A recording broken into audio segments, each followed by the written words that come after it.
Come and fly away with me. Come and fly away with me. Come and fly away with me. Come and fly away with me. Hi guys, this is Lady Coggers. Welcome back to my channel. Today is February 14, guys, and we will do a Dollarama haul. So, kasi nagpunta ko ng Dollarama to buy something for hubby, and I end up buying this whole bag. So, I'm not sure if I will take. Hold on. Okay. I will check if I can see. Okay. Okay. So, ilalagay ko na lang yung mga prices, guys, in a subtitle.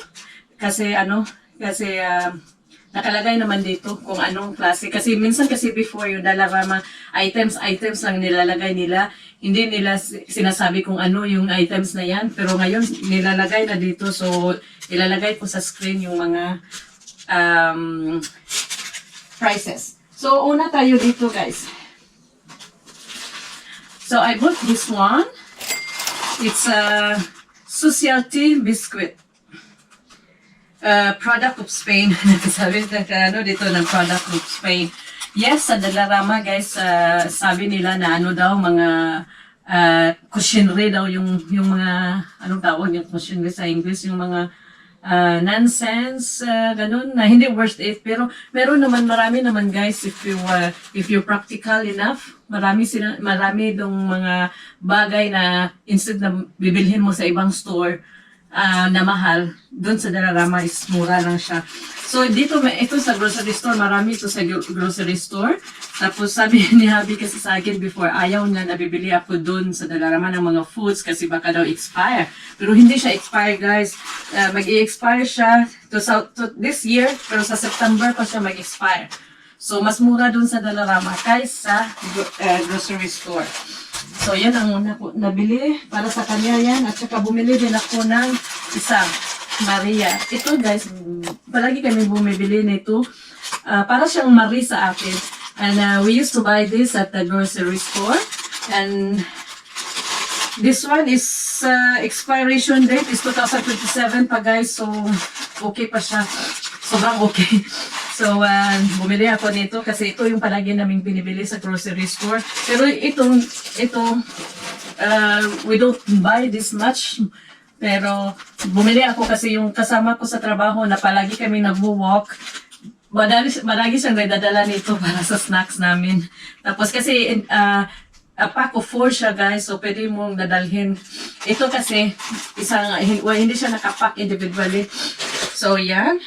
And the next one is, I bought a parchment paper for the oven. So, ngayon itatry ko na, guys, na hindi na gagamit ng aluminum paper. Kasi hindi daw good for the health yan. Hindi ko alam. So, hindi ko din alam kung ito din is not good for the health. Hindi ko alam din. So, ano nakalagay nito? Wala naman. Siguro, hindi ko alam. Basta i-check ko lang siya, guys. So, bumili ako nito. And then, I bought this one. This one, guys, my price is $2.50. Kasi, nagjujuicing ako, guys. And then, meron kaming mas malaki nito na, sa mother pa yun ni Javi. Tapos, hindi siya kasi pag nagjujuicing ako, palaging malaking batch yung ginagawa ko. And then, palagi siyang, hindi siya kasya dun sa isa. So, bumili ako nito. Mura lang naman siya. At glass din siya. So, at saka may takip din. So, dito ko ilalagay yung sobra nung sa isa. So, ito, guys. And then, bumili ako nito. Guys, naalala ko yung papa ko nito, guys, kasi gumagawa siya ng ganito before, at saka pinadala niya sa akin. Andun pa, hindi ko siya ginagamit, kinikip ko lang siya, guys, as a remembrance from my father. And then, bumili ako nito, kasi naaalala ko talaga siya. Dalawa siya, guys, for $1.75. So, dalawa siya. And then, yeah. And then, Kasi guys, it's magnesium flakes, salt, pang soak ng feet ko guys. Tagal ko na sa kasi doon sa pharmacy nakabili ako before ng Epsom salt na na magnesium. Tapos ngayon hindi ko na siya makita guys. Pero ngayon nakita ko lang doon sa Dalarama ko lang siya nakita. And this one is $1.75. So okay na siya guys, magnesium. So meron na akong pang-soak ng feet ko guys. And then as usual, in my previous vlog, guys, naghuhult talaga ako nito. Yung garbage bag na maliit siya. Yung size niya is enough for sa bathroom namin guys. So, naghuhult talaga ako ng ganito. Every time na pupunta ako ng Dalarama guys, bili talaga ako ng ganito. Hindi ko alam kung meron pa ako doon. Parang meron pa yata. Kahit saan dito sa basement guys, kasi dito ako sa basement. Dito is meron din siya. Tapos parang meron nga dito. Basta hinuhold ko siya guys. So, meron ako. Bumili na naman. At saka ito is dog bag. Pero wala kaming aso guys. Ang ginawa ko nito, may maliit kasi ako na maliit na trash can dun sa sink, malapit ng sink ko kasi pag nandyan ako sa sink, so madali ko lang siyang ilalagay sa garbage. Instead na lalakad pa ako papunta ng garbage namin, tapos may tubig or whatever wet. So ito yung ginagamit ko na bags guys, kasi kasya sa doon sa maliit na trash can ko. Trash. And then, sa 2, 4, 6, 8, 10, 12, 14, 16 rolls na siya guys for $4.50. So, worth it talaga siya. And then, I bought this one. Makapal siya guys na glass. It's $1.50. Kasi, nagsusmoothie ako every morning. Tapos yung smoothies ko malaki talaga. Ang ginamit ko is yung mason jar. And then, bumili ako nito. So, para lang sa smoothies ko ito guys. So, malaki siya. And then, the next one is, yes, this one. Yung mga wooden ladder. Spoon. So, kasi yung mga wooden ko guys, na na siya, parang anong tawag dyan? Nag-crack na siya guys, kasi luma na talaga siya. So, bumili ako nito. Maganda siya guys. So ito lang, bumili ako ng dalawa. Maganda din yung kulay niya. At saka, wala pa akong ganitong style. So, yan, dalawa. Ito guys ito is $3. Kasi manipis siya guys, pero ito is makapal siya. So mabigat din. And this one is $5. And then, bumili ako ng cutting board na bamboo. Kasi mayroon na akong ilan na bamboo. May 2 bamboo yata ako. Tapos the rest is puro mga plastic. So gusto ko na itapon yung mga plastic guys. Gusto ko na ganito na lang yung gagamitin ko na mga cutting board. Mura lang naman siya. It's $4.75. And then, bandana. 100% cotton. Bumili ako ng bandana, guys. Hindi ko alam. Magagamit ko ito sa summer, that's for sure. Naghahanap kasi ako ng ganito. So, bumili ako nito.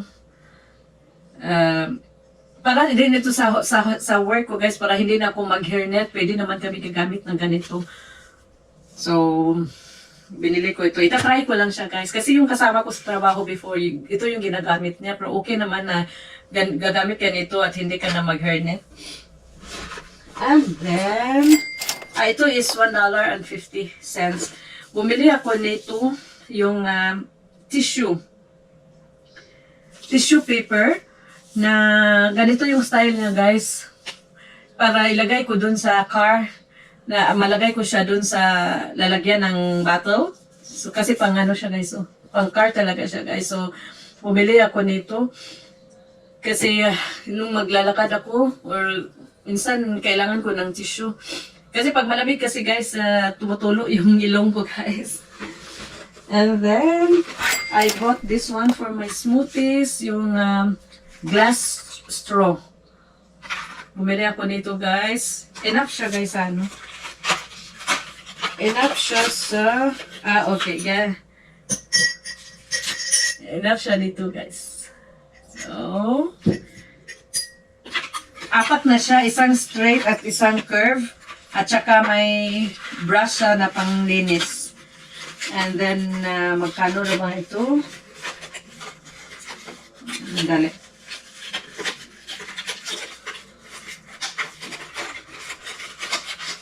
Magkano ito? Ito is $2 lang siya guys. $2 lang. Tsaka 4 na straw na glass para makita natin sa ilalim kung ano ba. And then, ito yung pinabili ni Habi guys. Yung double-sided gel tape.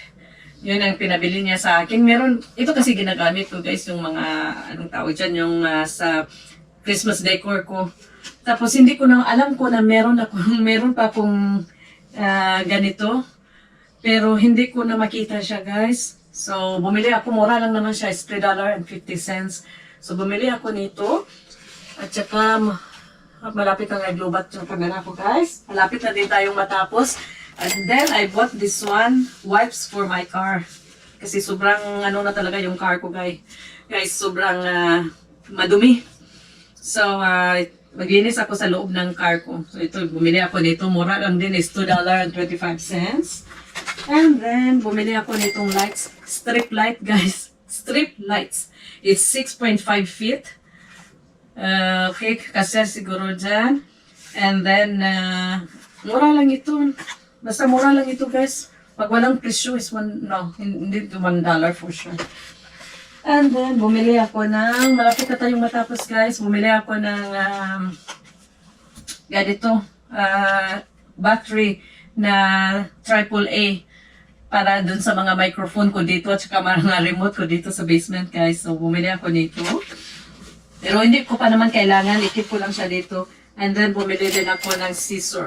Kasi yung dalawa yung scissor namin sa kitchen, nasira na yung isa. Tapos, yung isa na lang ang naiwan. Tapos, palaging pag ginagamit namin, tapos hindi namin ibalik sa lagayan niya, palagi kami naghahanap. At least, pag dalawa na, $3 lang ito guys, pero yung isa kasi good quality kasi yun, dalawa yung nabili ko dun sa Winners, pero good quality yung isa, pero siguro good quality naman siguro ito guys, pwede naman siguro ito. So ito lang guys ang nabili ko lahat, and this everything worth $65. Ito lang guys $65, pero okay lang yan. So, see you in my next vlog. Thank you guys. Thank you for watching and happy Valentine's Day. And see you in my next vlog. Bye.